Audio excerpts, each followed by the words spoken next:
going to be talking about attention. And so when I talk about attention, um, I basically mean the effort that we put forward to focus on something. Um, Not just paying attention to something, but the actual like act of being engaged with something. So we kind of have recently, and by recently I mean just over the last 100 years or so, I'd say, our society has had a growing issue where our attention is being kind of commoditized by sources other than, or things other than, um, what we are just kind of paying attention to, or what we want to be paying attention to. And what I kind of mean by that is I'm primarily talking about advertising, but I'm talking about a lot of other things too. 100 years ago, there were advertisements, billboards, things in newspaper, things like that, but it was nothing like today. And just kind of an example of how far we have come is that recently I actually learned that in Korea, I believe, Starbucks teamed up with a bus company, and their advertisement was just a normal, not a normal, it would be a sound advertisement. So over the speakers on the bus that were playing the radio or whatever, whenever the bus would be coming to a stop that had a Starbucks near it, they would play a Starbucks advertisement, but then they'd also go one step forward and inject the aroma of a Starbucks coffee into the bus for everybody to smell. So normally when we kind of think about attention advertisements, we're generally thinking about something visual or something on the radio, so something oral. But we're getting to the point where, I'm sure there are advertisements out there which use touch. I mean, there are, you can go into stores and a lot of toys or whatever will have like the little hole which is like touch me, or even like on socks or whatever, it's like touch me to feel how soft this is. So at this point, advertisements are almost literally taking up all, even free samples for stuff like, they're taking up all of our senses. And it's to the point where these days all of the all the regular space for advertising has kind of been taken up. If there's a spot where advertising might be traditionally seen, it's probably taken up by something, on the TV, on billboards, on sides of buildings, at intersections, on telephone poles, all this kind of thing. But so now people are, having to be more and more creative with it. At some point in the last 50 years, somebody realized, oh, if you have a hotel key card, there's like 4 square inches of space on the back of that is not being utilized. We can use that, more efficiently. So we're pretty bombarded by advertisements. Not wherever we go. There are plenty of spaces that are safe from them, but they are encroaching. So humans have evolved this evolutionary defense mechanism, or survival mechanism, I guess would be more appropriate. So whenever there's something new in our environment, we literally cannot help but look at it. And that kind of makes sense. If there's something that we haven't been expecting to be there, it might be a predator, so we kind of need to look at it. So this basically means that if we don't look at something new, we're going against our evolutionary instincts. We actually have to expend energy to not look at something. So we're kind of, for a long time, all advertising was just kind of seen. I mean, it's still seen as something normal.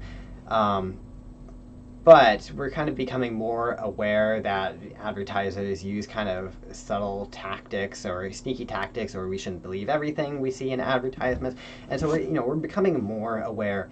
But because because that's happening, obviously advertisers are trying to, they're trying to figure out ways around that. I mean, we have plenty of people whose it's their job to make us look at information about their product.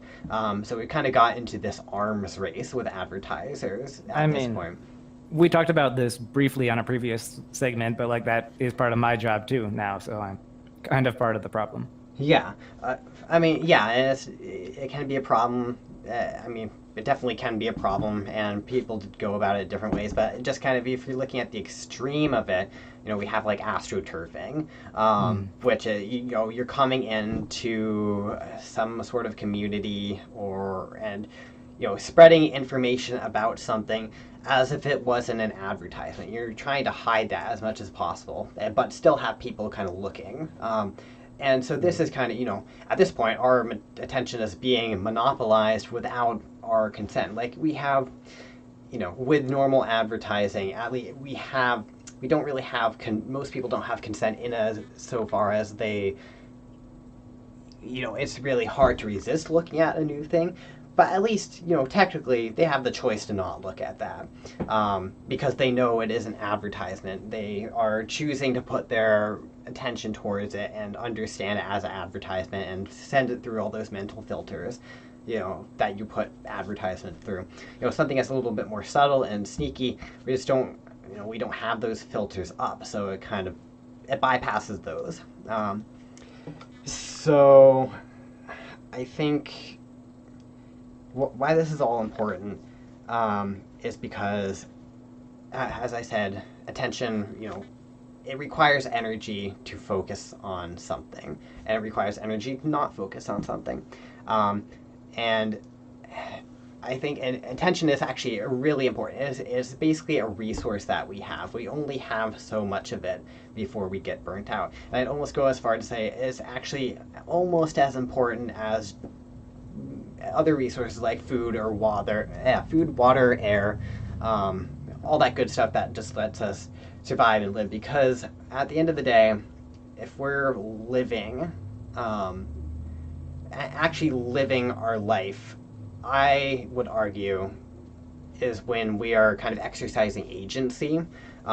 If we don't have agency, if we're not kind of choosing what we're doing, if we're not engaged with things with our attention, it's almost as if we're not really living. Because I mean, we are living, but we're not really conscious. And so for that reason, I think attention is incredibly important and kind of holding on to enough of the attention that we can kind of engage with things and make choices about things. Um, so yeah, following on that, we kind of have a situation right now where there are people who kind of have more attention spare and less. Um, One of the things you'll notice is so much, especially on the internet, so much of everything kind of just runs on ads. And so a lot of premium services, like that's their main, uh, that's their selling point. Something like Spotify. You can listen to as much Spotify as you want. You'll just get ads along with it. Every few Hmm. songs you'll get a 30-second ad. And there are tons of things like that. If you just don't want ads, just pay some money and it'll go away. And if you've ever been in somewhere nice, like a first class lounge or an upscale restaurant or something like that, that's one of the things you'll notice is there are just no ads anywhere because it seems tacky. And so anybody who can't pay to kind of have that experience is kind of paying. They're kind of they're mortgaging their attention basically. Like they are paying that cost to use a service with their attention, and hopefully from the advertiser's point of view, they're kind of giving them a loan almost in that, hey, we're trying to have you buy our product at some point in the future. So for now, we'll kind of waive the fee and let you use the service. It's not a great one-to-one comparison, but you are, even if you're getting something for free, you're almost always paying somehow. For So sure. It even, this was a thought that just popped into my mind, and it's sort of related. Is like, even from the producer side, like on my blog, I use WordPress, and it's like if I don't want WordPress to show my readers ads, I have to pay for it. Like, yeah. so it kind of comes in both directions, Mm-hmm.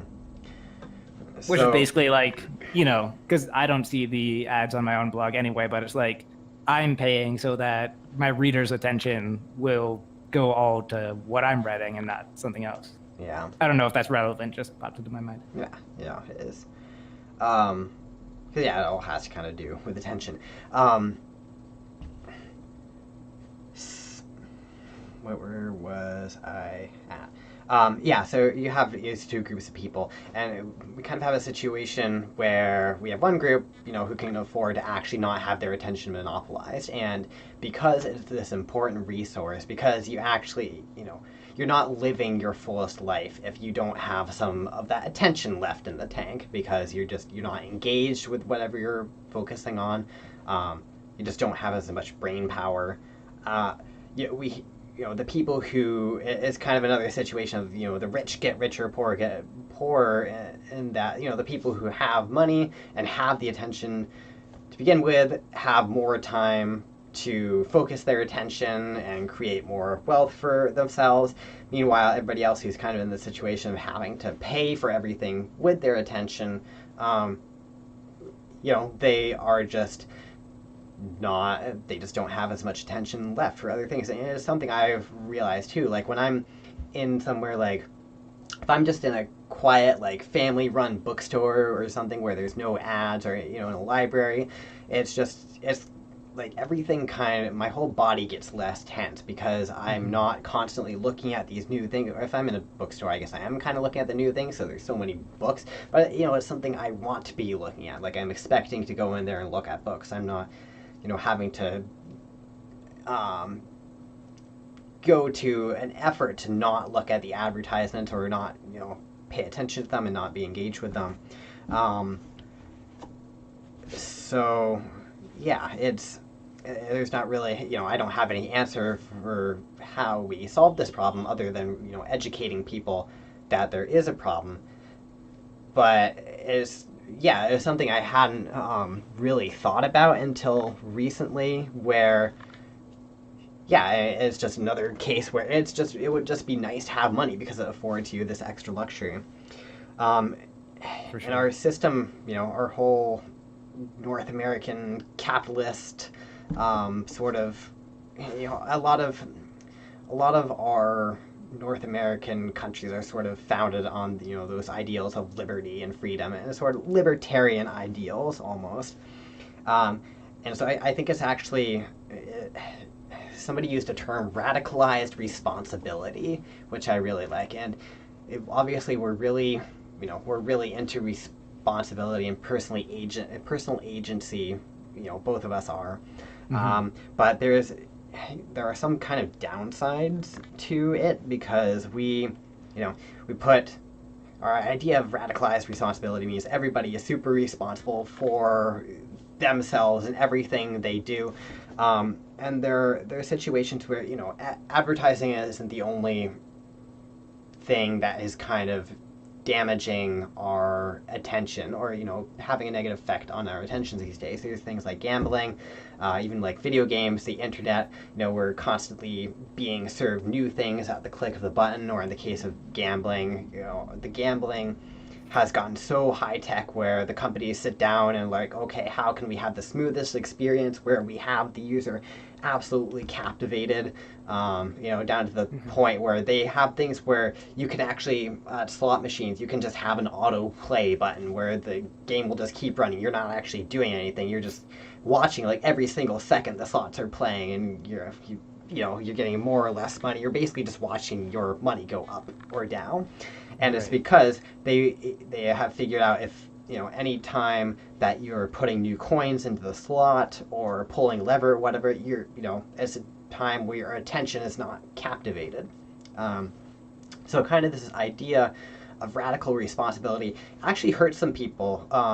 Obviously gambling addiction is an issue. Right now we're kind of realizing that it had kind of been laughed at as a disease or an illness, or even just an addiction for a long time. And I think that's in large part because of this idea of radicalized responsibility. Right.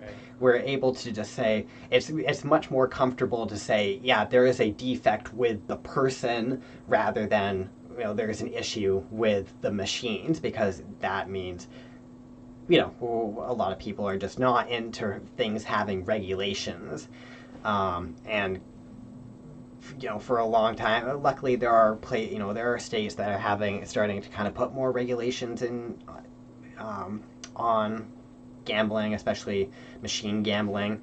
Obviously there are a lot of regulations on things like anything that can kind of be addictive, and it's kind of an issue where I'm actually really torn because I do have some libertarian leanings, especially like with drug policy. I'm super into letting I think people should be able to do what they will with their own bodies, but also I think there's kind of an issue there too. And so, really, at this point, I think if we're going to have any sort of drug policy where it's legalized and regulated, I think I'm actually not.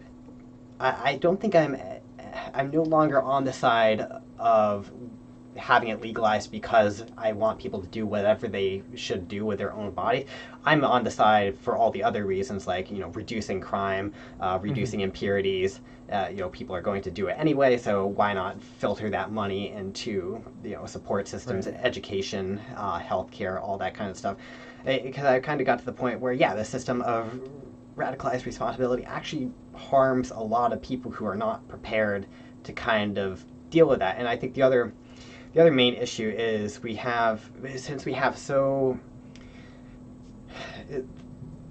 are given kind of the illusion of choice because we have so many different products and things available out there. But kind of the gambling example is a really good one for that. Like, you have the choice to go and gamble, but the thing is they create their systems, they target a very specific person. Like, kind of the Pareto principle kind of comes into play. Like 80% of their profits are from 20% of their people. Mm-hmm. Probably an even bigger split, like 75% comes from like 5% of people.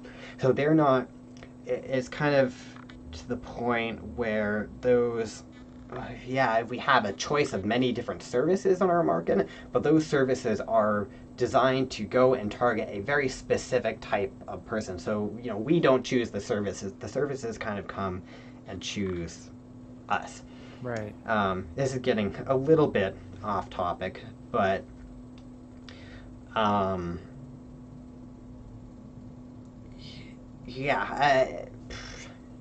I kind of went all over the place there. So that's it is kind of deviation into I don't know, the failings of libertarianism as it is.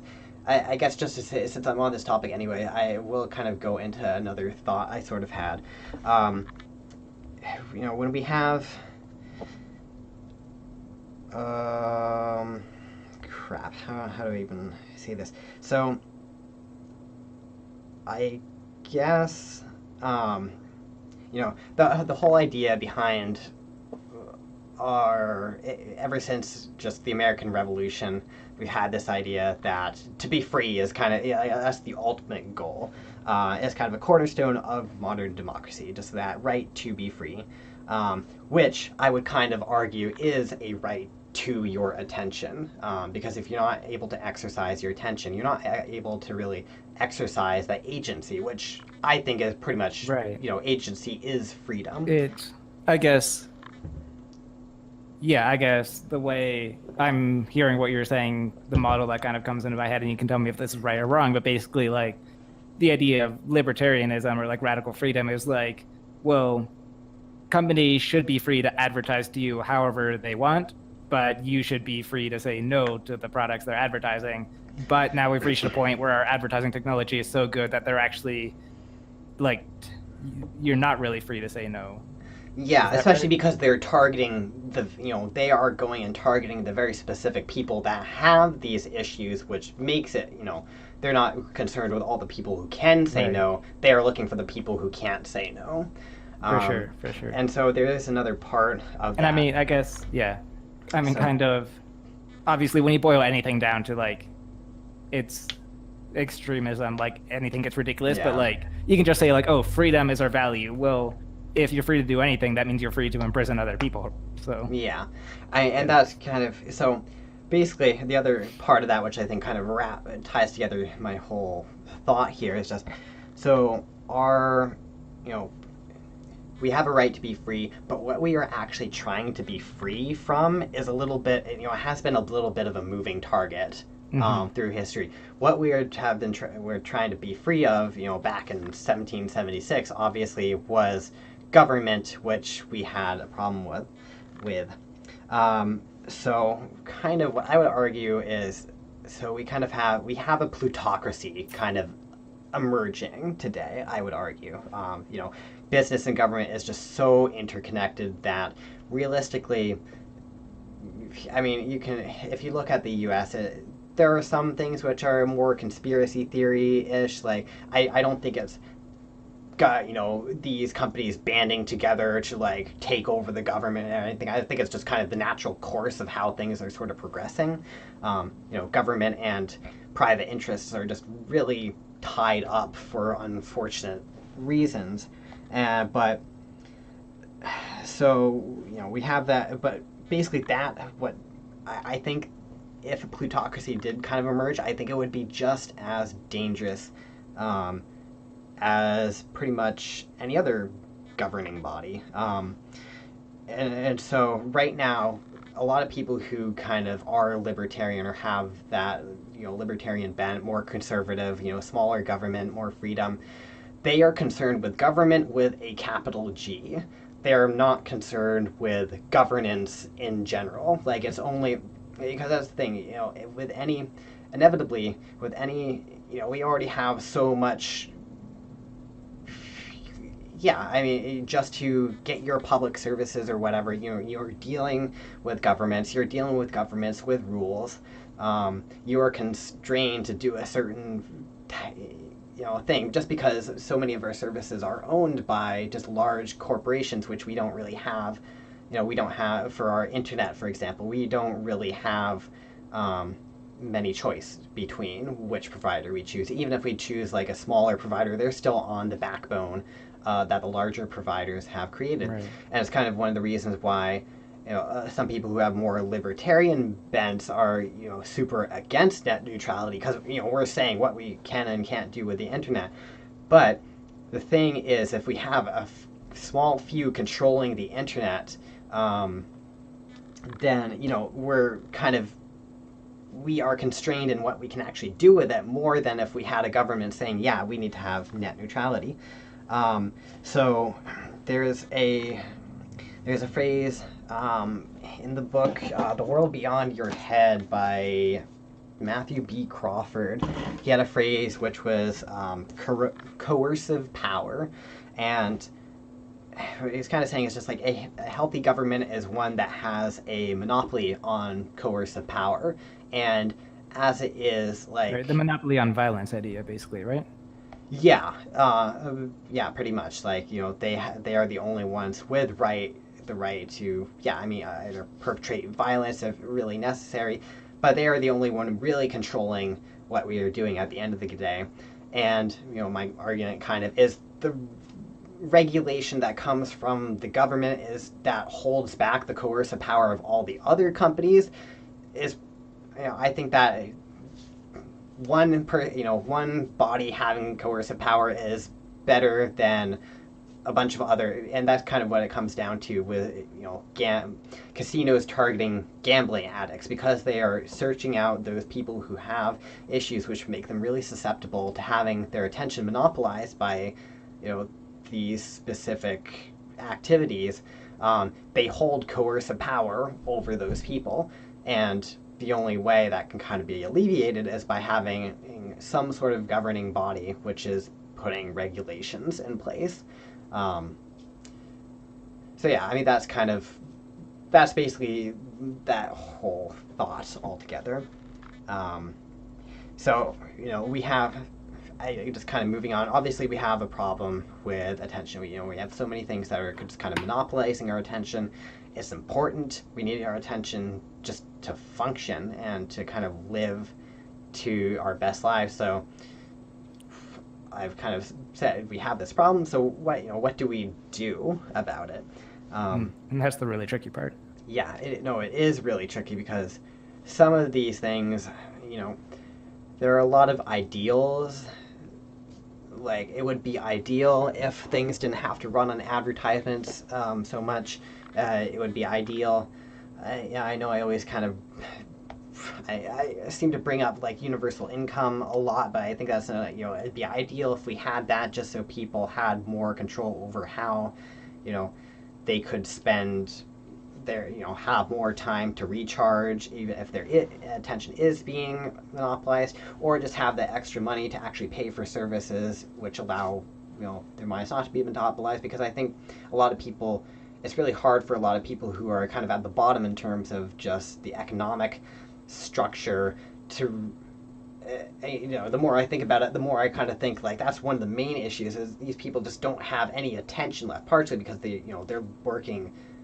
Some people have to work like multiple jobs and are at work for like 80 hours a week just to provide for their family, which, if that's not bad enough, then they're riding on the bus to and from their work, or, they're eating at a restaurant or whatever, and they're just being bombarded with ads.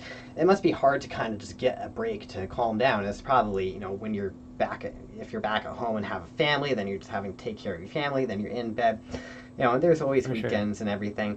But so just having, but it's really hard to kind of get out of that cycle if you don't actually have the energy to put, to exercise your agency and choose to do things that you actually want to be doing, or, to put ideas that you have. Even I am in a situation where I have a lot of free time. I have the options to do, I want to write a book or a novel, and I'm having problems with that because my attention is still being monopolized by other things, not even necessarily advertisements, just, things like Reddit. It's so easy to just scroll down Reddit and just, hit next page, because there's this, 25 new articles with new images on each new page, and it's just hard to, break out of that cycle. And so, it doesn't only, money isn't the only thing that kind of, for sure. Yeah, I was going to say, it is interesting how you're definitely right when you say, like, this is a thing where poor people suffer from it more, because when you're rich, you can afford the luxury of not seeing all these ads everywhere. But at least in my experience, it seems to be, it's a problem faced by poor people in rich countries, because it's definitely true where I live in Mexico City, which is a lot closer to, like, say, the United States or Canada in terms of its economy. But then if you go into the rural parts of Mexico, I'll go, like, for example, a lot of my girlfriend's family lives in Tasco, which is a small town in the state of Guerrero. And we'll go there. And obviously a lot of people there are kind of living in poverty, but there's also, like, not advertisements anywhere because it's not an especially developed town. It's just like, and I do feel like way more relaxed when I visit there. And part of that's just disconnecting in general and not always having Wi-Fi or cell service, and then just kind of getting into that more rural lifestyle. But it's super interesting to me that people who kind of live in that lifestyle, even people who are poor but live in kind of more tribal, more like, I think the interpersonal connection between people is a big thing. When you aren't being bombarded with ads, or you aren't, like, staring at your phone, just scrolling through Reddit or whatever. Like, back when people used to take the bus and had, didn't have their phones or whatever, some people would read newspapers. I'd argue that just reading something is much more zen activity than scrolling through Reddit, just doing new. For sure. But a lot of people, that is a funny thing. Like, that is a fallacy that people jump to. Like, like, back before we had phones, like, phones ruined our attention. Before that, everything on the train, and then you can actually find photos of, like, everyone sitting on a train looking at newspapers and no one's talking. But I definitely get your point. They're definitely, but people would interact and talk to each other more. Even I think some of the older people who are like, oh, everybody has kids are all in their phones these days. We used to talk to each other and stuff. I think some of that's a little overblown, but at the same time, some not necessarily. Like, there definitely was a lot more just talking to each other, even like 15 years ago,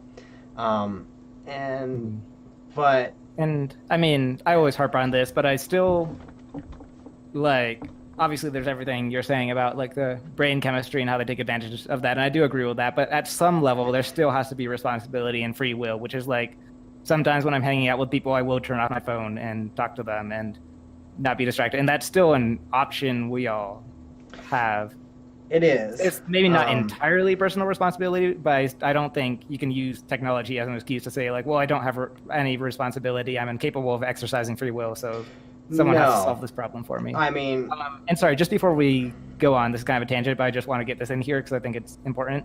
Just that I want to clarify, I'm not doing the thing where you like romanticize poor parts of the world. Like people will look at places like Tasco and be like, oh, they have it so good. Like they have more personal connectedness and like they don't have to worry about all these things. Like those things are true, and I think we can learn from their example, but also there are a lot of real problems there and poverty and like diseases that they can't afford medical assistance for. So I don't want to in any way try to romanticize that and say like, oh, people living in poverty have it so nice. Yeah, no, definitely. I was going to bring up, it's interesting that there's just way lower levels of mental illness in a lot of, more tribal societies where they don't have those advances, even if it's much more dangerous. Like, it seems like the shorter lifespans generally, unless it is a place where it's kind of like a more developed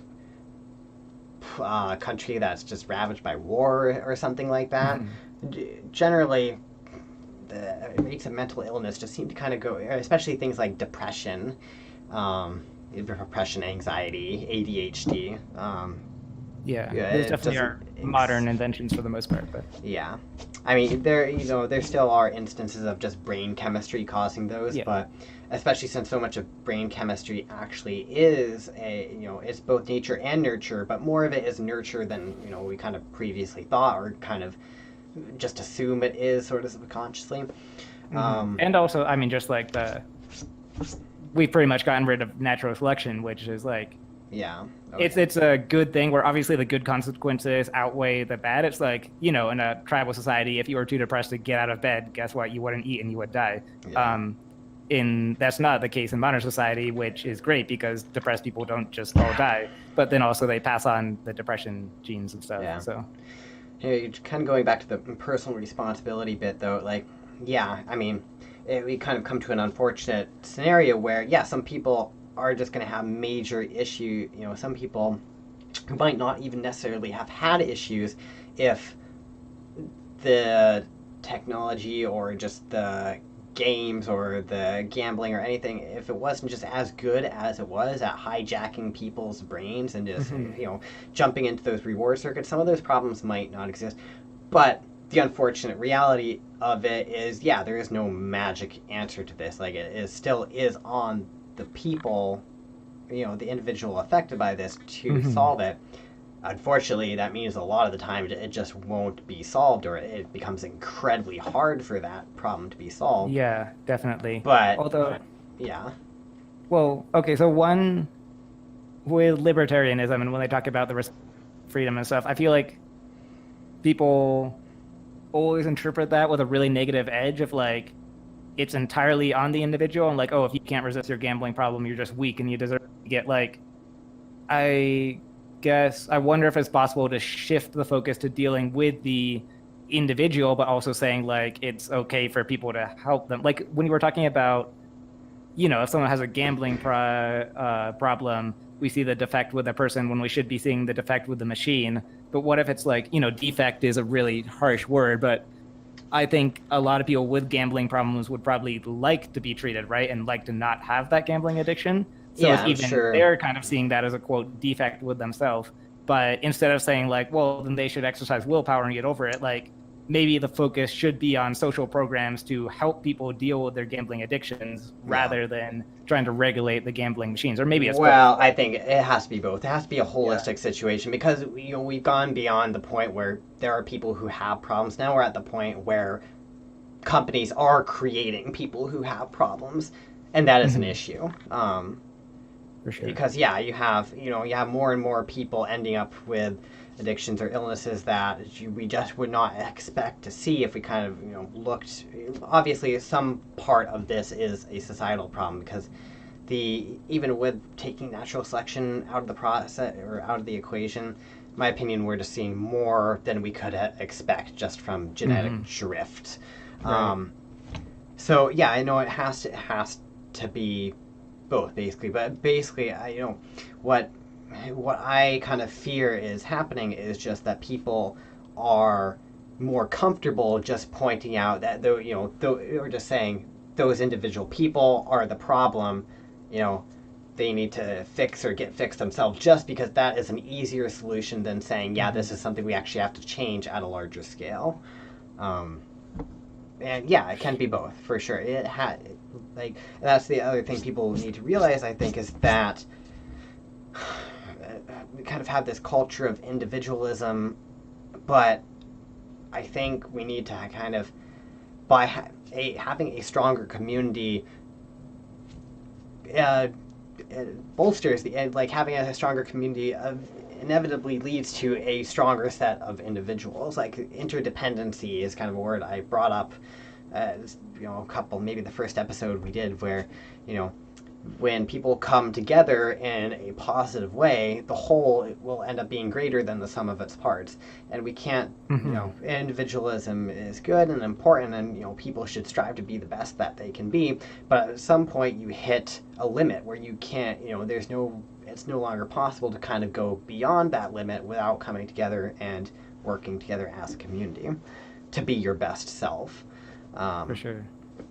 So yeah, I think you just kind of have to. You have to, and I think if more people realize that and realize, oh, helping other people is helping myself, I think everybody would benefit. For sure. So, yeah, we kind of talked a little bit about the problems. I just want to go over, some of the solutions. If you're somebody, some of the solutions are. I'm not going to touch on the more like societal shifts. I think some of those are just kind of obvious and unfortunately probably not going to happen for a long time. I think you've kind of got to have this crisis. I think this is how a lot of things are going to play out, where we just kind of have to have this crisis and it's going to start sorting itself out, just because we're going to kind of hit critical mass and things are going to start falling apart because more people are, it's kind of happening with addiction, like up here in Victoria, where the crisis got bad enough where people were like, okay, yeah, something needs to change now. For sure. So yeah, if we want to get our attention back, I think just being aware that there is a problem and our attention is really important and it is being monopolized, that's a really good first step.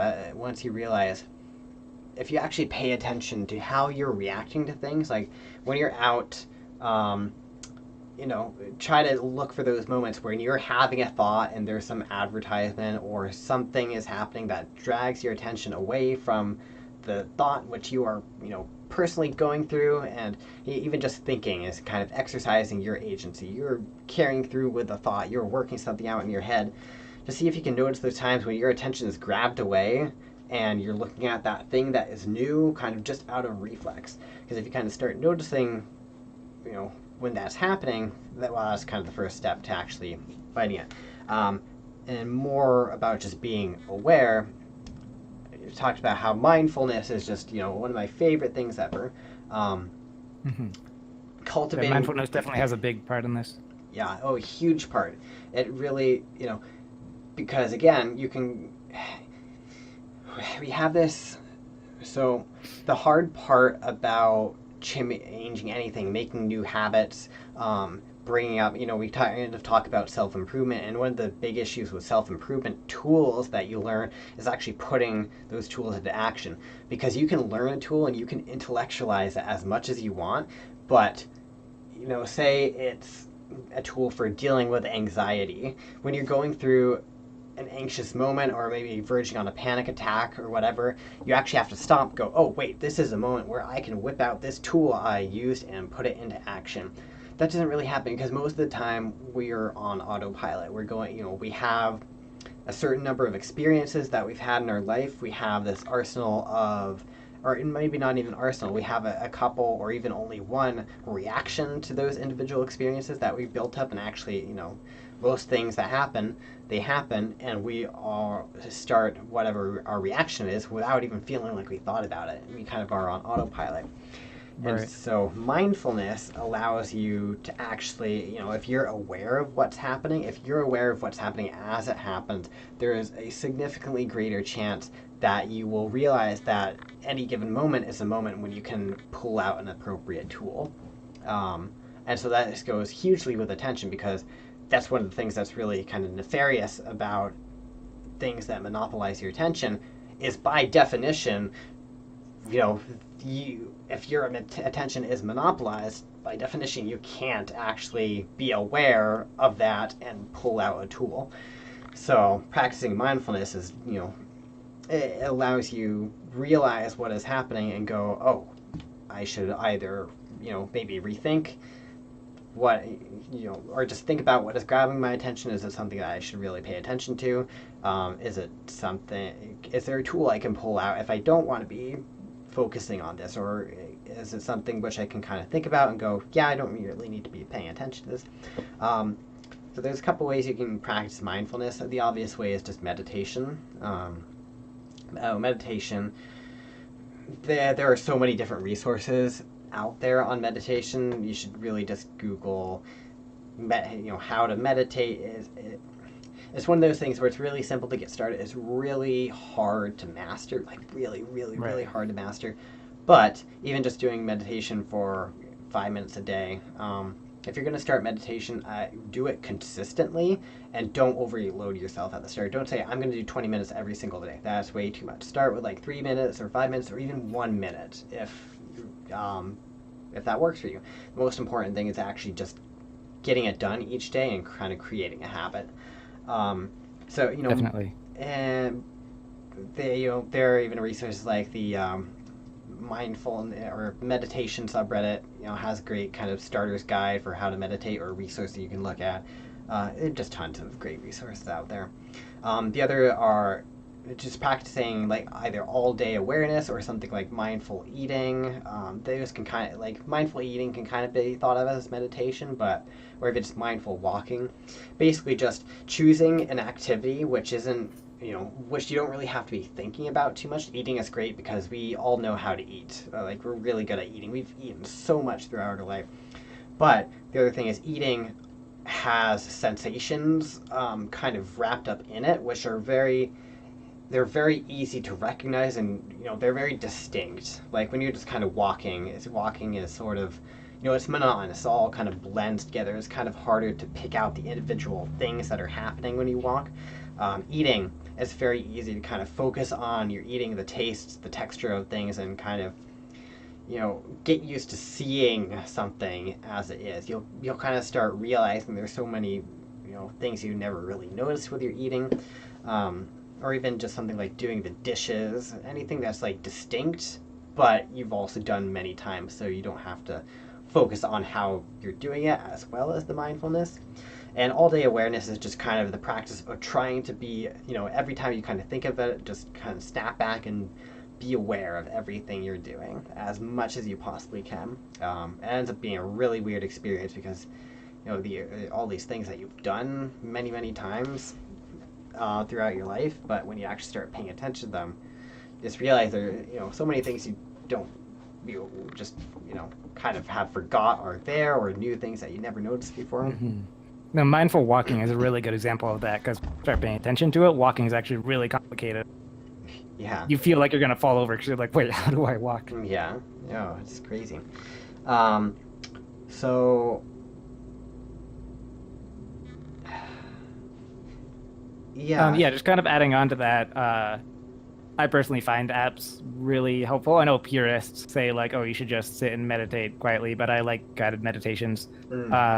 So I use the Calm app, just CALM, just Calm. Yeah.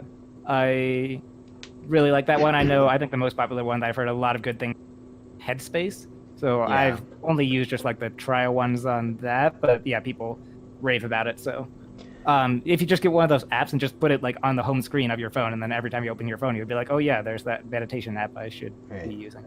Yeah, and it's kind of a personal preference thing. Whatever gets you meditating regularly, like that's the best way to do it. There is no best way to do it until you're at the point where, you're really getting into it, but most people probably won't even get to that point. So I guess, so other things you can do, just make sure you have attention like left over, or try to do, I find I've actually kind of, as I've been thinking about all this stuff, I realized why mornings work so well for me and why I just kind of am more on top of things in the morning. Is because, I've just woken up, I just have more attention kind of in the tank. There's just more fuel there. So making sure you use your attention for the important things earlier on in the day, or setting aside time when you know you're going to have some of that attention left and aren't tired, makes a huge difference. Just kind of having that energy to really focus and engage with something makes a huge difference. Modifying your activities, like I really like walking because I'm just, or walking certain routes, or, I'll take, when I'm biking, I'll just kind of go through, I'll go through downtown less until I get to where I'm actually going. I'll just kind of go, on the back roads through the neighborhoods, just places where I'm not, just more calm. If there's any way I can just kind of modify my route, or, how I'm getting to places, just to, just have more quiet time, or not even necessarily quiet time, but just more time when my mind isn't being monopolized by other things. That's another thing. I've mentioned getting up earlier a few times as one of the best things you can do to change your life, and like there are lots of other good reasons for it. But one of the biggest thing is like just being awake before the rest of the world is awake. Like if you start writing at 5 a.m. when no one is texting you or sending you emails. Yeah. Anything. Yeah, I think that's actually, that's one I hadn't really thought of. I mean, it kind of follows from modifying, habits and schedules and stuff. But yeah, I mean, that definitely that might be something I start to, because, I don't do super well super early, but, I've been waking up earlier, and it has been nice because then you do have that little bit of time when everything's just calmer. I think consider, if you have the money, paying to have the non-ad version of things. There's actually more, just getting premium things in general can be really good because you're spending less time using a crummy product, less time using workarounds and stuff. Just money, there's more reasons than just not listening to, or, when you listen to an ad, you're like, oh, that's 30 seconds of my life gone, which you'll never have back. There's actually more of a good reason to have that than just getting that time back, and that's everything we just talked about, just having your attention used up less. Even if you're not really listening to that ad on Spotify, after you've listened to 5 30-second ads over the course of half an hour or whatever, maybe it's not that much, but there's still, every minute you might add up to like 10 extra minutes of ads throughout your day, which is just, it's draining.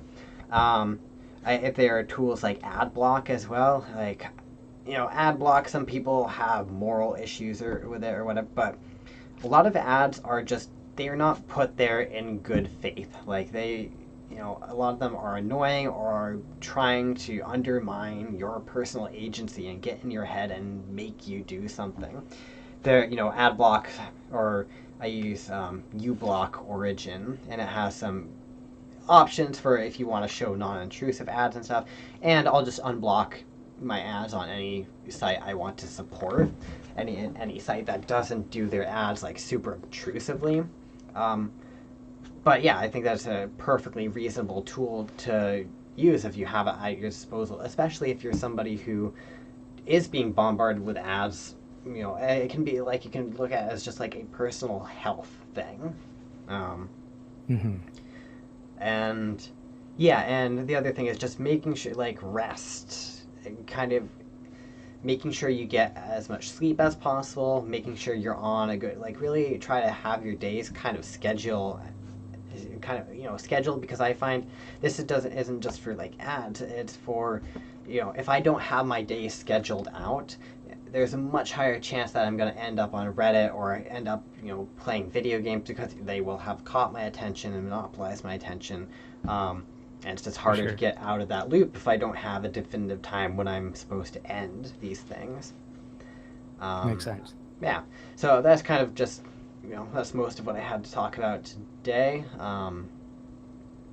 It's just something to be aware of, and once I kind of started looking for these things that are taking up my attention, it's amazing once you realize how much of life these days is really, it's just it's almost the primary currency in which we deal with these days. So it's Yeah, I haven't done super great at sort of changing things around to really combat the problem, but just even realizing it's there has been kind of a huge It's good to step be forward. aware of, yeah. Yeah, So if you're mostly wrapped up on talking about that, I like I am. have it like a tangent related to the subject that I find super fascinating that I can just mention really quickly. Sure.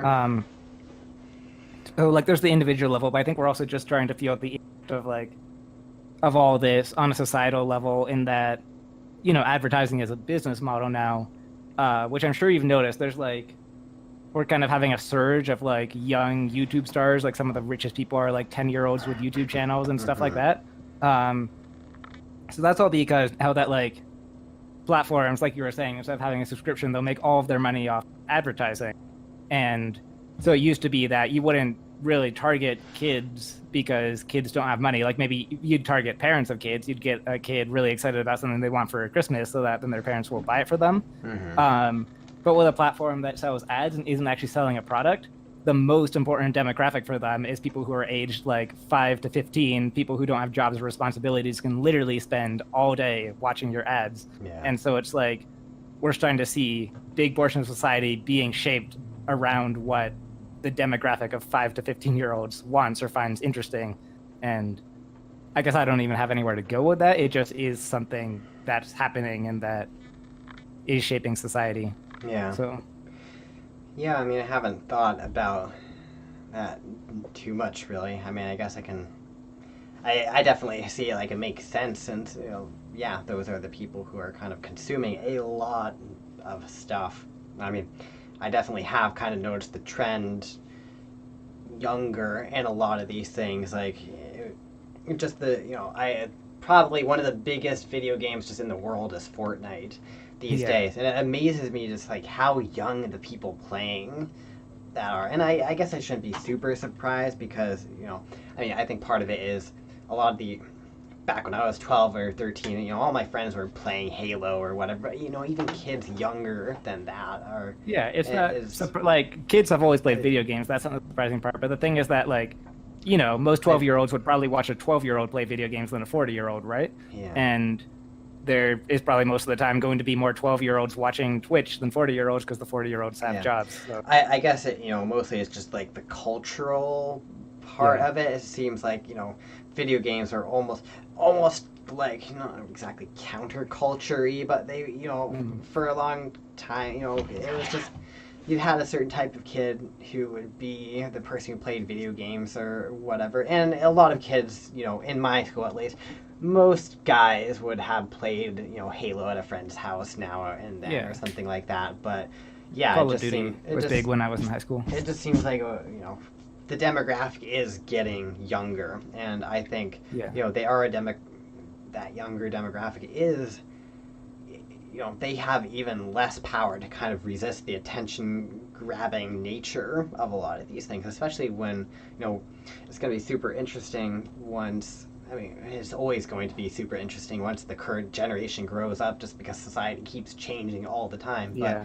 I mean, it still is going to be interesting once this portion of kids, 15 years from now, to see. I mean, it might be kind of unfortunate. We might have much higher rates of attention issues or disorders or whatever, or maybe it'll just kind of more of a societal norm where everything's just faster, newer. I mean, it's already kind of trending in that direction. But Yeah. And I mean, I definitely don't want to be like the kids these days person because like every generation has always felt. yeah, for sure. Yeah.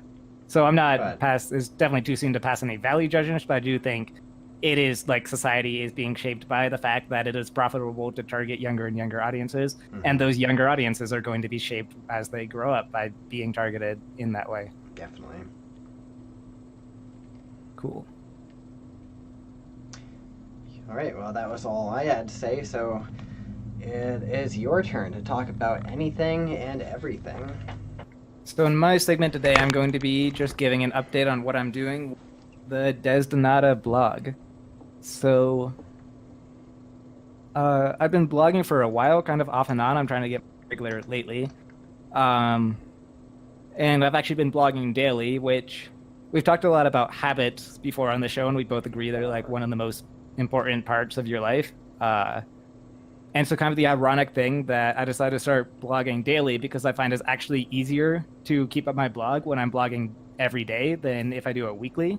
Um, Even if the posts are the same length, it's not like I'm doing 7 shorter posts. It's just that if I say, okay, I'm going to do one blog post every week, then it's kind of never on my mind. And when I get to when to do it, I just don't really have a set time for doing it.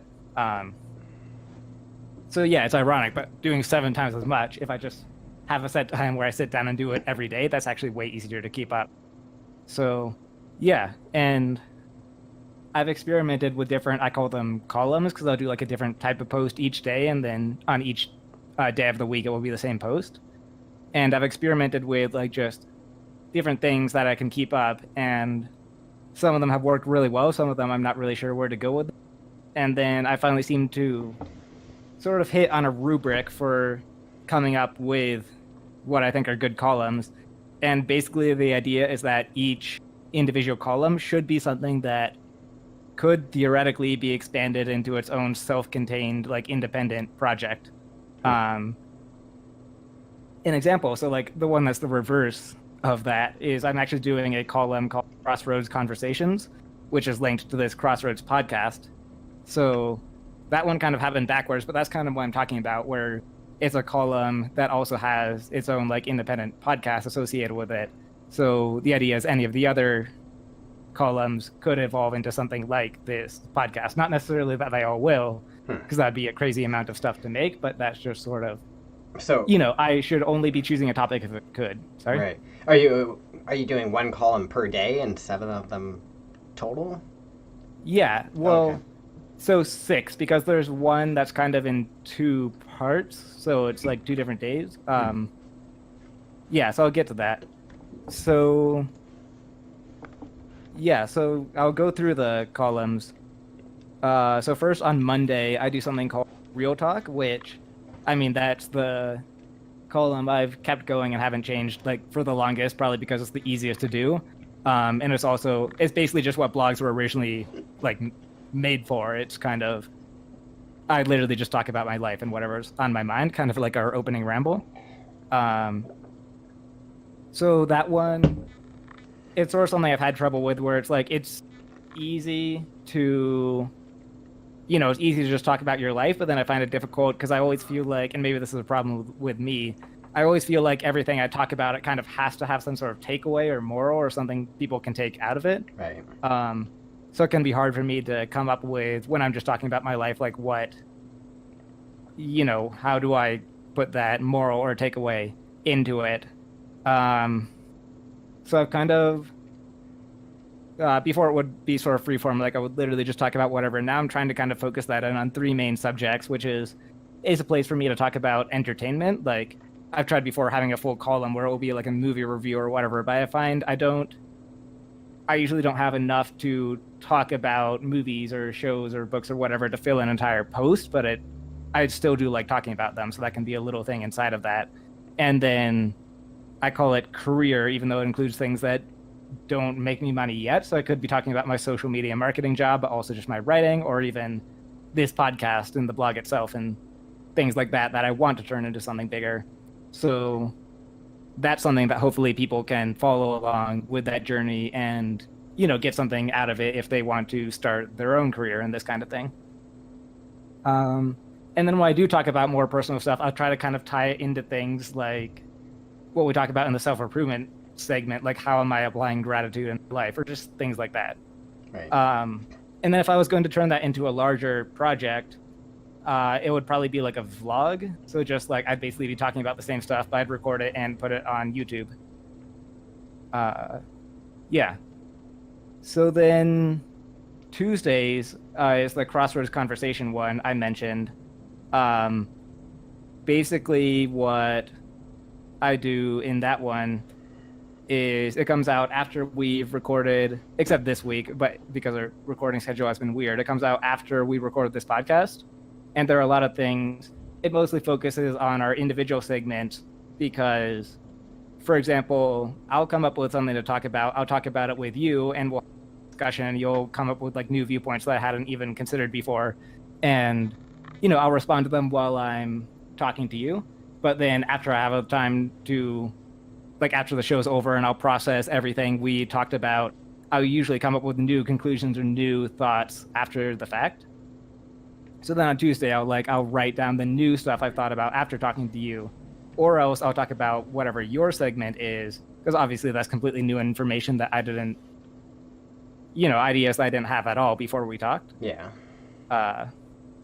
Yeah, so that's what will go on that one, and obviously that one is already a project that we're doing, this podcast. Then, yeah, so Wednesday is a tricky one. I call that the Stained Glass Gazette. It's basically just my news segment, so I'll look at news stories and then write about them. And I think that's kind of the column that I'm having the most trouble with. So obviously it's similar to the news discussion we do on this podcast. But, so I love talking about current events. There's always easy to talk, or it's always fun to talk about like politics or what's happening in the world and have an opinion on it.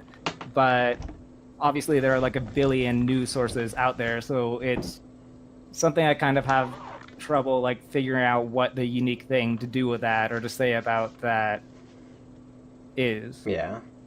So I guess, maybe you're not the best person to ask because you tend to keep up with news a lot at all. But if you were going to do something like that, what do you think would be your kind of unique spin on that? What I've always wanted to really do, and I'm sure there are people out there who do this, is kind of have multiple takes on news stories. So I have a problem with most of the news sources out there in that tons of them are obviously biased. Like, when I'm reading about something, I really just want the facts about what happened, or not even necessarily about what happened, but the facts about how people are responding to. Obviously I want the facts about what happened, but also, how individual people are responding to what happened, how kind of the overall atmosphere of this story is unfolding. Because when you're going to somewhere like, I don't know, CNN or Fox or whatever, even the BBC, you're getting a very one-dimensional take on it. You're not really getting kind of the meta view of the story. The meta view kind of, Reddit is kind of a good place for that because kind of, you're seeing thousands of comments of people who are looking at the news story from multiple different sources, and people who are more knowledgeable about the story overall or things that are happening in the story. But it's still really hard to know like who the heck these people are, like, what if they're saying something about it, what are their credentials. And obviously Reddit is still, depending on what subreddit you're in, it's still really biased one way or the other. So there are people who do a good job of kind of like giving the no bullshit information. But yeah, I don't know, because I'm not as interested about I'm not as interested in what the individual news source is saying has happened, or their opinions on it or whatever. More about the overall story or what's actually really happening. So I don't even know how you really do that in a great way. Sure. But that might even be a really good piece of advice right there. Like this might shock people, but I almost never use Reddit. I don't even know since I visited that site. But that, like, maybe I should just be getting my news stories from Reddit instead of looking on Google News or CNN or all the big... Yeah, I don't know. And you do see, again, it is biased in some ways, and it's not the best source of news for a lot of reasons. Like, I think, again, like, it's definitely as useful as a source, but I'd like something that does what it does better, basically. Or maybe not even...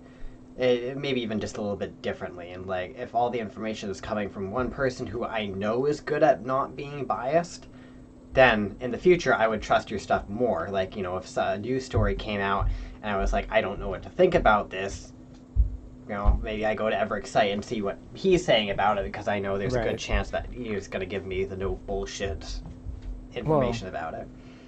The other part of it, though, is obviously, like, everyone is biased. Obviously, I have my own biases, and even if I try to write thinking I'm not being biased, it still will be in there.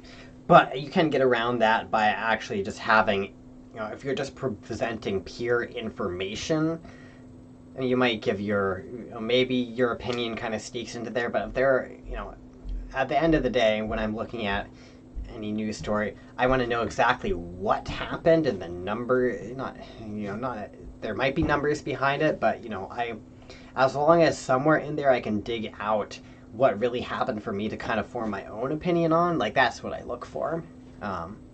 So beyond that, I guess that's just my suggestion for how you make something kind of unique, because as far as I know, and maybe I just haven't looked hard enough, I haven't found a source like that I actually really trust. For sure. Or at least something that can just give me the different points of view in the same place, so I can kind of make a synthesis. Yeah, that definitely makes sense. Yeah, that is helpful. Yeah, I mean, obviously my goal, like I want to give the best, or not be biased if possible, but again, it is the hardest thing in the world is knowing your own biases sometimes. Yeah. Yeah. And then if I were going to expand that, obviously, I mean, to make it its own independent project, the easiest thing would be like make it a more daily thing. So instead of just looking back at a few news stories from the week every week, it would be more, the news of the day every day. Yeah. And that's something like you were saying, that if I was going to make it a big project and put a lot of time and effort into it, I would actually want to recruit a couple people. So maybe not everyone would be on it every day. Like I'd be on it every day, and then I'd have other people with other viewpoints. So if you have people who are really biased, but they're biased for opposite sides, talking about each story, I'm sure that would help. Mm-hmm. I mean, I'm sure that's something I could call on you for, because we do agree in a lot of ways, but I do think we tend to be like opposed in a lot of, obviously, like socialism versus libertarianism, things like that. Yeah. Yeah, cool. All right, then Thursdays, I do kind of have a more experimental one, so I'm calling it Low Fantasy Adventure. And this is where we kind of get into, I've talked about my core values on this podcast before, and we kind of get into deeper stuff of like what I'm trying to do with Destinata overall, which is, I can't remember how much we talked about it on this show, but kind of my whole genesis of Destinata is I'm kind of in a minority in that I seem to take fantasy and real life equally seriously. Like, there are people who just don't really play video games or read a lot of fiction books at all and just focus solely on succeeding in the real world. And then there are people who do play a lot of video games and read a lot of books, and they're kind of in it for escapism. They're like, oh, I don't really like real life and I want to escape from it. My position has always been, we've talked about, I think reality should always be the most important and the main focus. But I think that you can look to fantasy and fiction to get inspiration and learn lessons that actually do help you succeed more in the real world. And there's kind of a dichotomy there instead of it being one or the other. Mm-hmm. Does that all make sense? Yeah, it does. Cool. So, kind of the point with Low Fantasy Adventure, which, a lot of high fantasy is something that gets thrown around a lot without, I feel like, people really knowing what the definition is. Basically, high fantasy is anything that takes place in a world that's not our own. So it's one of those counterintuitive things where, like, what's a good example? I guess, have you ever read any of the Jim Butcher books, the Harry Dresden Files? Yeah, I've read, I feel like a quarter of the first one. All right. So that's a world with wizards and werewolves and vampire god, all that stuff. But it's technically a low fantasy story because it takes place on Earth. Yeah. And then, meanwhile, I don't even know if there's any examples of this I can think of. You could have I guess a good example would be the video game Chivalry, I think it was. I don't think it was ever that big of a game. It's kind of just like a more realistic, like, fantasy fighting game. Sort of like Call of Duty in the medieval ages. So fighting with swords and stuff, but it's really realistic. Like, if you're wearing plate mail, you walk super slow, and if you're wielding a crossbow, it takes 30 seconds to load. Some of my friends were into that for a while. Right. So it has no traditional fantasy elements. Like, it's a very realistic medieval society. There's no magic or anything like that. but it takes place in a world that isn't Earth, so that's high fantasy. Um, yeah. So, I mean, that was kind of a semantic digression, but I've always kind of liked that distinction. And so I call this low fantasy adventure because the point is kind of trying to, like I said, take inspiration from fiction, the idea that you can have like these adventures that really resonate with and inspire us, but in the real world. So that's what makes it, quote, low fantasy. Yeah. So kind of what I'm doing with that one is I'm just sort of doing a retrospective in my life, going all the way back to when I was young, because both of us, we have moved around. I think that's something that kind of shapes our perspectives. But, you know, we lived in California and then New York and then Canada, and now I live in Mexico. And then on top of that, I've done a lot of traveling to various places like South America and then around Canada and stuff like that. Mm-hmm. So the point of that is it's part travelogue. So if you're someone who just likes reading about travel and looking at photos of places I've traveled to, that will definitely be in there. But the point I'm trying to get to is I'll be trying to frame each travel or each adventure as like, you know, first of all, what did I learn from it? What effect has that experience had on my life? And then also, this is the part that gets hard to explain, and maybe I will totally fail to capture this, but it's my goal with this is sort of trying to look back on experiences you've had in in your life and sort of frame a narrative out of them that like inspires you. And again, this is something that gets a little abstract and harder to explain, but something you learn when you're a writer is that narrative and story are two distinct things. You can totally change the narrative of a story without actually changing anything that happens in the story. Like, you can have the same events happen, and it can either be like a comedy or a tragedy, depending on sort of how you frame everything, right? Yeah. Or you can totally change the message. So what this is about, it's not at all about like deluding yourself and like trying to convince yourself that different events happened in your past. You're keeping all the events, but by kind of learning to frame them a certain way and like provide the meaning to your own life. In a weird way, I think it kind of can clarify your future as well. Because if you know, and this is kind of, it goes to a broader self-improvement thing where like, obviously to get anywhere in life, you have to know what your goals are and what your destination is. Yeah. And basically the point is you turn your entire life into a story. You look at yourself as the protagonist of your story. Then you figure out what is the mission, like what is the goal of this story? Where am I in terms of achieving that? And then you kind of reframe your entire past as like, what has each of these things meant for my progress toward that goal? So yeah, so it's one part travelogue and then one part sort of abstract self-improvement through storytelling. So like I said, it's super experimental and we'll see if it goes anywhere, but I'm excited. Well, that sounds interesting. I'm glad you think so. And actually, so last week I started all these and I just sort of did an intro post for each of them. So since today is Thursday, today I'm actually writing the first installment of that. And it's basically going to be about when we were, I guess, like I would have been 9 at the time. I kind of have a very hazy timeline of my own life, which is something I'll need to reconcile to do this well. But basically, when we first moved from California to Canada to British Columbia, which is like right north of Washington, you know, it would make sense to just drive north and be there in a few days. But instead, we drove from California to New York. So yeah, that's the adventure I'll be talking about in the first post. Right. Yeah. So I think that was, I don't know if you would agree, just the experience of having driven from one end to the other, I think is something not a lot of people do. And I do think it's kind of given us a perspective. Yeah, maybe? Or definitely. Is that just me? Yeah, I mean, I agree. It's something that not a ton of, I mean, quite a few people do kind of go on, you know, a road trip from one end of the country to the other. I think more the experience of just packing up our entire life and bringing it from one side of the country to the other and then back across the country again is definitely a unique experience. And then doing it 7 more times after that or whatever.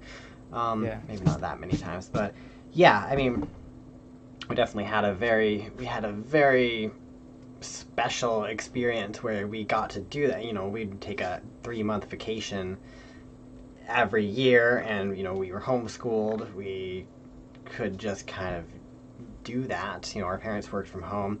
Our Yeah. whole family dynamic is definitely incredibly unique, for sure. So, yeah, I mean, obviously, it's kind of harder to see now that I'm 7 years, almost 8 years out of school, and everything's kind of been, life just sort of muddies the waters a bit because those experiences and a whole bunch of other experiences have now shaped who I am. But those experiences definitely were a huge part of shaping who I am. So yeah, wordy For way of sure. saying I agree. Yes. Cool. Yes, and I mean, so that's sort of what I'm going for in this column is like looking back on the experiences that shaped you, how and why they shaped you, and then, to accomplish your goals going forward and to have the future and the end of the story that you want, in what ways do you still need to be shaped? Mm-hmm. Uh, Makes yeah, sense. cool. And then Friday and Saturday is the column that's kind of the opposite of that, or at least the other end of the dichotomy, which is where I'll be talking about video games. So these are part of a column I'm calling the Living Let's Play, Hmm. which, oh, wait, I guess going back to the low fantasy adventure, if I was going to expand that into a greater project, so this is all like, retrospective on previous adventures. What I do is move it ahead to current adventures. And this is something me and my girlfriend did a little bit of in the past, but it does take a lot of work and time and effort and production value, and obviously the money involved in actually traveling. But Mm-hmm. yeah, where we do it as travel, like we'd go travel places, and then film it all and make videos out of it. And yeah, just the same sort of idea, but present day and with that whole video element. Nice. Yeah, so that's one I would like.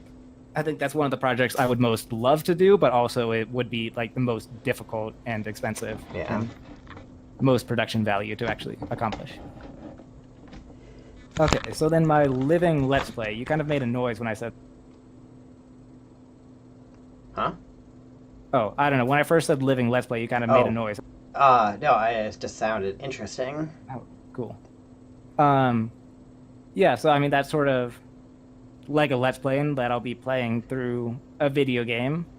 And I've kind of experimented with this a little bit before on the blog, but basically, most times a let's play, the point is just to watch someone play the video game and maybe they'll talk about it as they go. But this is going to be like a really deep dive into the video game and sort of using the video game as a springboard for other things. So the first one I'm going to be doing Assassin's Creed, the original Assassin's Creed from over a decade ago. And basically the Friday segment will be talking about the game itself. So that will include things like the gameplay and the actual story of the game itself and my thoughts on that. But then more than that, it's going to be things. The reason I chose Assassin's Creed, even though I don't think they're the best games as actual gameplay wise, like I don't find them the most fun. I know that would be sacrilege to a lot of people listening.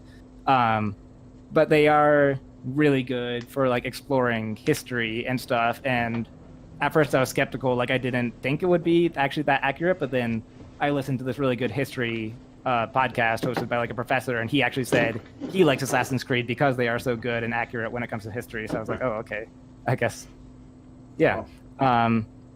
So that's what I'll be doing. Like as I play through the game, I'll be writing posts related to Assassin's Creed, but then also I'll be talking about the first one takes place in the Middle East.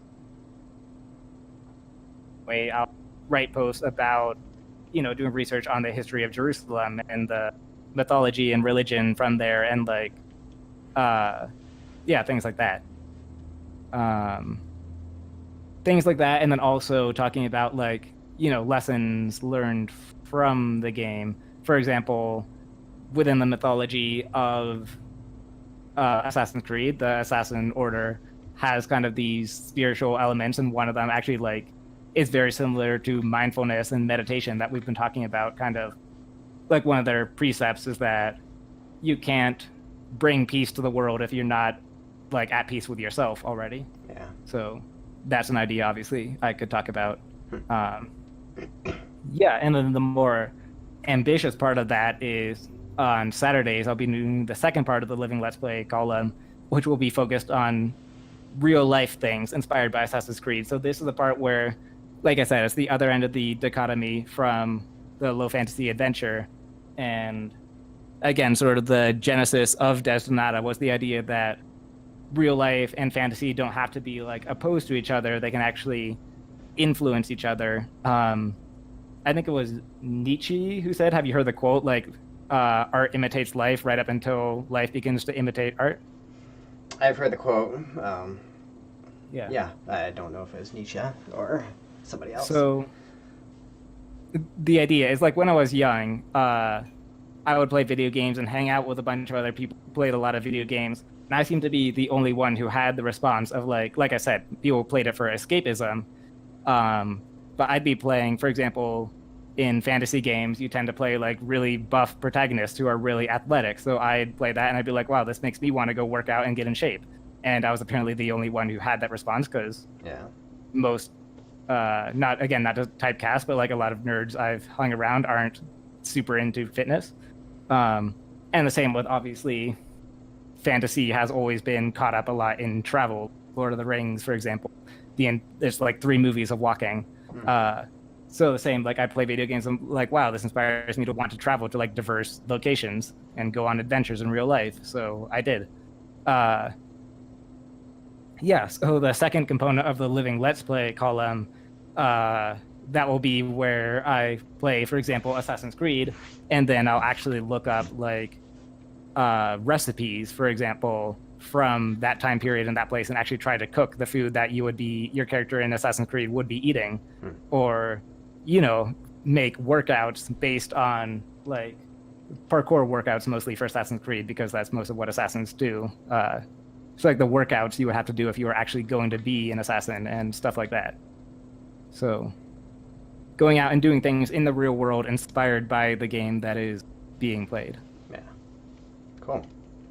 Yeah. And then finally the Sunday segment, another one of the ones I'm most excited about. So that's what I call the Witchtide Project. And we've talked about it a little bit already. How I did have a D&D podcast before, and I'd like to do another one. That's another thing that you would possibly be involved in when that happens. So before that, like, since this is a thing that would be created, like, obviously I want it to be a fun experience for me and the players as we're playing, but it's also kind of created in mind to be like a product or at least like a spectator sport. So kind of the thing about D&D is you can sit down and improvise it with no prep and you can still have a really fun game.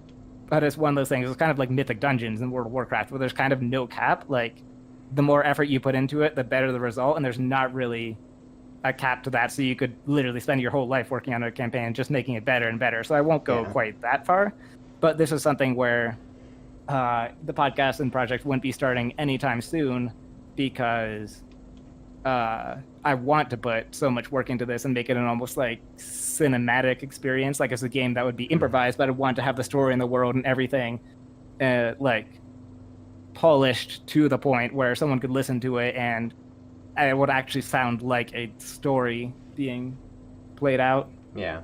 Makes sense.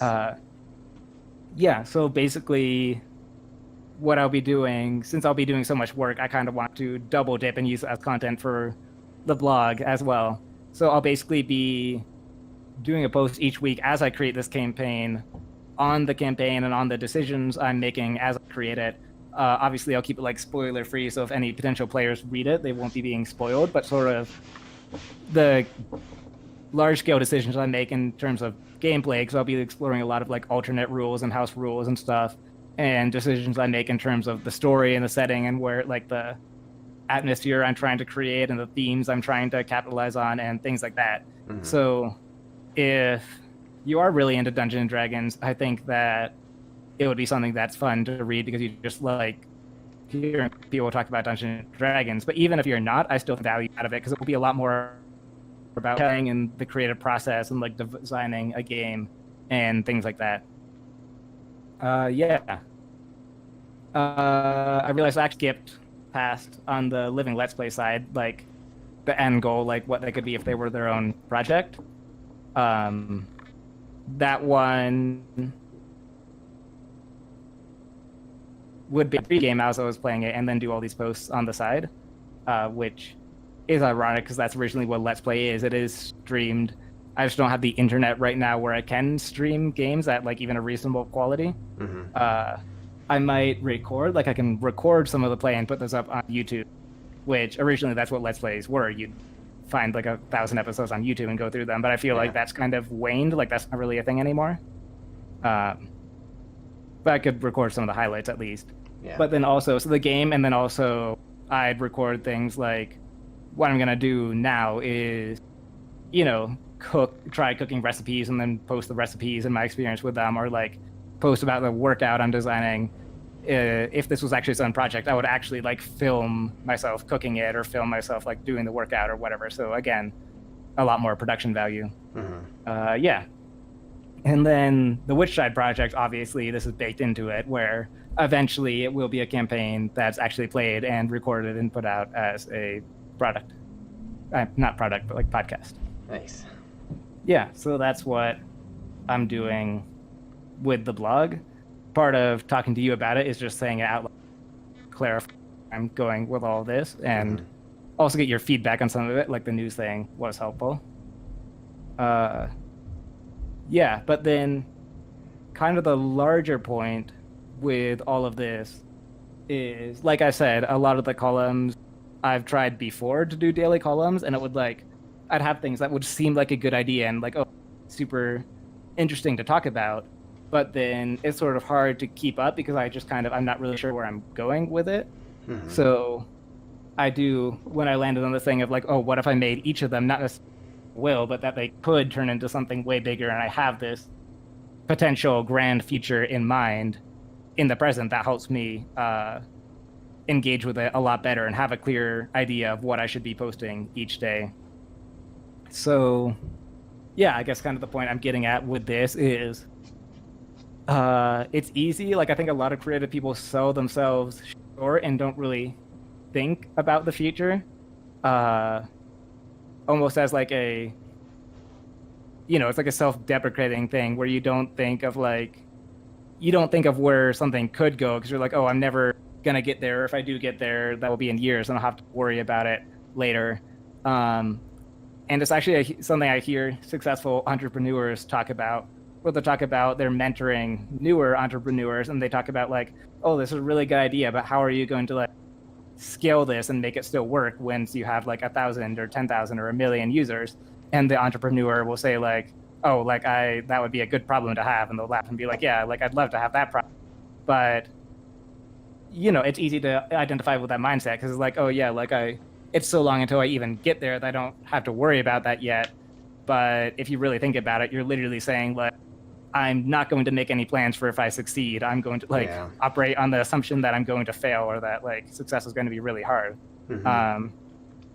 So yeah, it is sort of a mindset shift thing where I've made, and it can sound really like hubris, like I'm really full of myself, like, oh, obviously all of these are going to be successful and I'm going to keep expanding them. I don't think that at all. Like I don't have any confidence that any particular one of them is going to succeed. I've just found it really does pay off to have like a grander goal in mind. I think there isn't, I don't know, like, I think, you know, that whole mindset, just being, you know, how you are thinking about something obviously kind of impacts, like, you know, how you are acting towards it, or even just the effort you're putting in. If you always kind of have in the back of your mind that, oh, this is going to fail no matter what, even if you still are, you know, doing it, so, you know, maybe you're just doing it because it's a fun thing, oh, it's, you know, it'll just be a passion project, that kind of thing. You still have that in the back of your mind, that sense that I'm going to fail, so I might as well just not put the effort in. You know, no matter how you think about something, if you're thinking about it in a negative light, it's going to seep into your work eventually, somehow. If you think about it in a positive light, you're probably going to just, you know, put more effort into it, even if, yeah, it's not a completely conscious thing. For sure.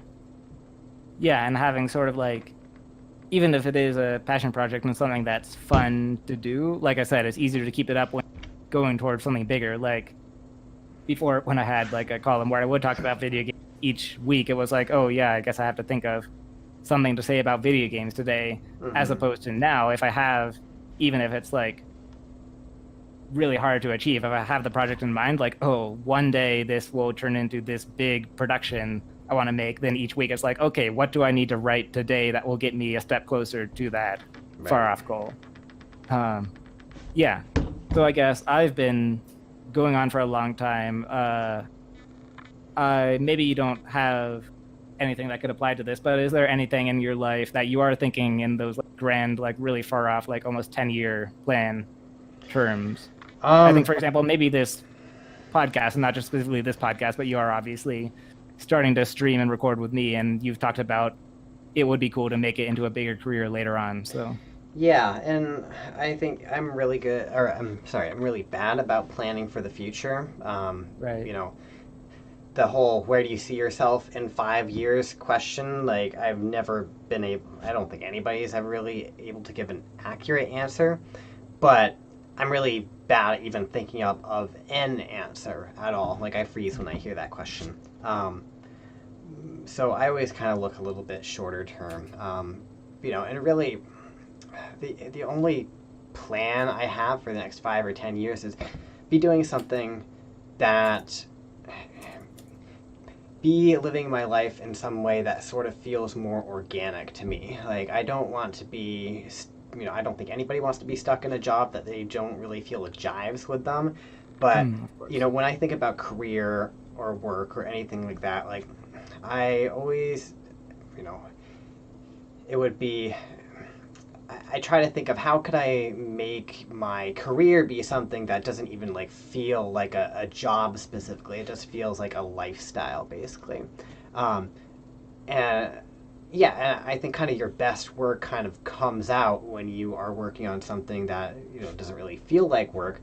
When it's more organic, it's not even work. It's just you are doing what you feel you are made to do, and that's really where I'd like to be. So I don't necessarily want this individual podcast to be like my career, but it is something where maybe it is an aspect of my life. It is part of my lifestyle that just makes money. For sure. And I mean, that is kind of, obviously I've said we are probably the most eclectic show on Twitch. But kind of the unifying theme of this is like it's just a bunch of subjects that we're interested in like talking about and we spend our lives talking about anyway. Yeah. So now we're just recording conversations that we like to talk about. So that I think it kind of does go into the lifestyle thing you were talking about. Sure. But I mean, other than that, obviously, I would like to write a novel that is more of an overall multimedia experience than a novel. I have plans, but it's really hard for me to say. It's just not a question that's not my strong suit, looking that, further into the future. But, yeah. For sure. But, yeah, I guess even if you don't have specific goals, you do have kind of a vision, if that doesn't sound too cheesy. Yeah, no, I think that's exactly right. Like, I have a trajectory I would like to be on, I guess. I really do think if I'm going in the right direction, eventually I'm probably going to end up finding something that I never could have imagined anyway. For sure. But I mean, you kind of have a vision for the kind of lifestyle you want to be living, and then you reverse engineer a career plan from that. Right. An example, something you see a lot with aspiring writers. There's a lot of people who say they want to be writers or do some writing, but like it's clear they like talking about writing a lot more than they actually enjoy writing, and they kind of hate sitting down to write. And it's like, these are people, I'm sure you've known some, but like people who they grew up reading a lot of books and they like books and they like the writers that they like and kind of want to be like them. But it's kind of, even if they don't consciously realize it, it's kind of apparent that they don't want to write a book. They want to have written a book and then have the lifestyle and rewards that come after that. Definitely. So it's like, you kind of have to look ahead and be like, in your perfect life, once you're wildly successful and rich and have all, you'll be sitting down to write. And like, I just enjoy writing itself, even though it's difficult sometimes. So I do see, like, no matter how far in my future I look ahead, like, part of my lifestyle is sitting down and writing. Yeah. So yeah, I like that you framed it that way because I hadn't really thought about it. That's kind of something that is inherent to all the columns and future projects I'm doing, is that they are all things that I would love to be doing in my lifestyle and could also just record and put out as content. Like, I want to be traveling and, you know, cooking weird things and doing fitness and all these things. And so that's kind of baked into all these future projects. Yeah. And that's kind of why, as I was saying, I don't really know what to add specifically with the news thing, but I do like to talk about current events. So that's something that's kind of in there, even though I don't know what to do with it yet, but because that's part of the lifestyle I want to have. Yeah. That's something I have to figure out.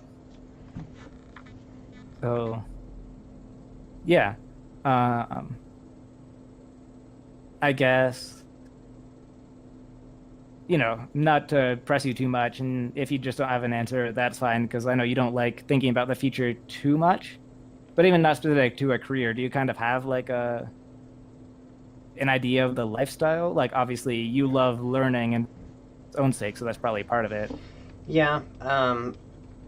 I yeah, not really. I mean, really, I just want my lifestyle to be something where I am synthesizing something that is making the world a better place. I know that sounds kind of obvious and maybe a little bit cheesy, but as long as I am creating things, I guess I'm pretty happy.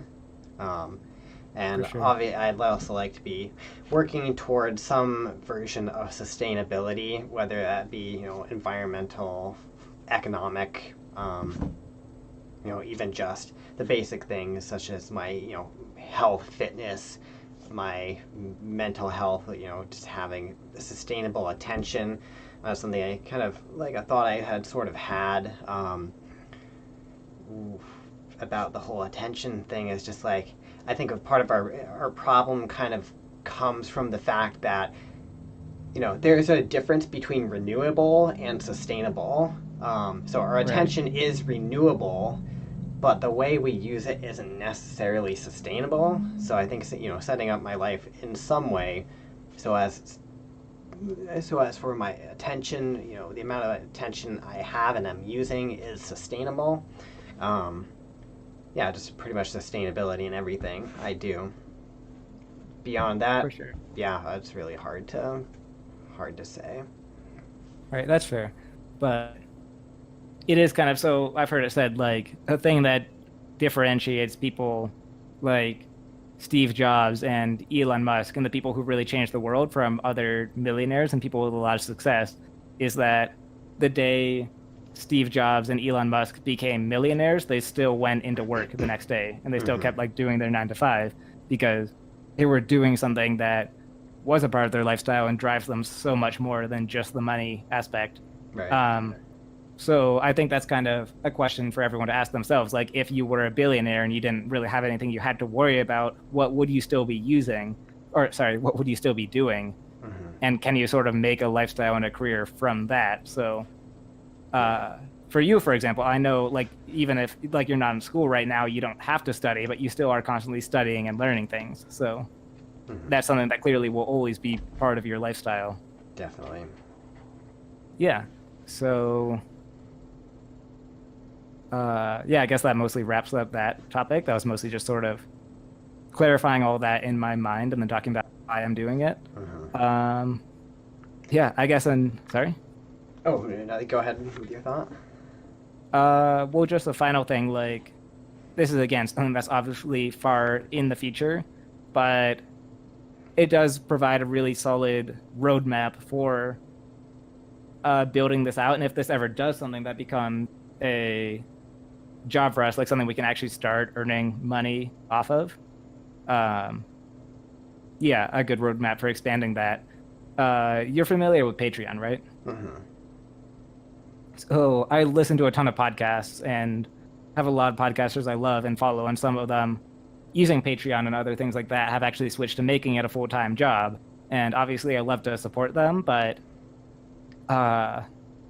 it is kind of something where, even though I love the podcasters and I like to support them, it does kind of feel weird when it's like it's almost just a donation thing, and they don't like Patreon makes it really good to have rewards for people who support you and like goals that when you get this much money, like something improves about the product. Some of them are good about that, but I found a lot of them are really bad about really having like substantial things in those regards. Right. So that's something, having been on the consumer end, I've thought a lot about as I'm embarking on trying to start my own podcast and everything. And that goes into part of why I have these roadmaps for every call I'm doing, so I can say like, if we ever do get to the point where we're making money, I can just say like, okay, I'm a wage for this job, and for every like $10 I can raise, that's one extra hour I'll be putting into this. And for example, if I wanted to start doing video content to go along with the travel stuff, that would take this many hours, and so that would need this many dollars. And yeah, I kind of like the idea of having a really, like, it still is kind of a donation thing in a way. That's what Patreon is, but also having it kind of being like a consumer product relationship where it's like, if you pay this money, you are getting like this concrete reward. And yeah.